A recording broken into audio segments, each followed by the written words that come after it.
तो आप आज के कराची को, अब अभी आगे आते हैं, ये पिछले 30, 35, 40 सालों में जो कुछ हुआ, आज के कराची को कहाँ देखते हैं, कैसे देखते हैं? देखिए, बात यह है कि जब तक शहर को कोई ओन ना करे कि ये मेरा शहर है। सही है।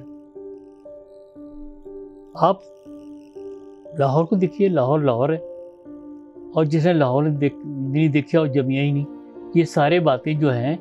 और लाहौर के लोगों की एक मखसूस अकीदत है, मोहब्बत है लाहौर से, उसकी कल्चर से, उसकी हर चीज़ से। सही। पिंडी के लोगों को पिंडी, उसकी एक वजह तो ये है ना कि ये शहर आज के शहर तो नहीं है, ये तो सदियों से आबाद शहर सदियों है। से आबाद हैं, जो सिख यहाँ से गए हैं, हाँ, अभी तक अपने आप को याद पिंडीवाल करते हैं। कहते हैं। तो कराची का मामला तो ऐसा नहीं रहा। नहीं रहा। अब आप बकौल आपके कोई महाजिर कैंप है, जरा उसमें भी बात करें ना, वो महाजिर आपका कैंप पूरा जो नजरिया है आप जो कहते हैं, जरा उस पर वजाहत करें ना, आप वो- क्यों महाजिर कैंप कहते देखिए ना, हर तरफ से मुहाजिर जो आए, हैं? ठीक है, वो वहाँ जाके आबाद हो गए। सही है। तो कराची शहर नहीं है। शहर नहीं है। ठीक है, देखिए, आज भी शहर नहीं है। शहर की कोई तारीख 1000, 2000, 4000 साल पुरानी होती है। रावलपिंडी की है, लाहौर की है, मुल्तान की है। ये 500, 400, 300 साल हो, वो भी ये नहीं भी है। इतना वक्त नहीं ये होता, इतना वक्त नहीं होता। सही ये है। भी इतना वक्त नहीं होता।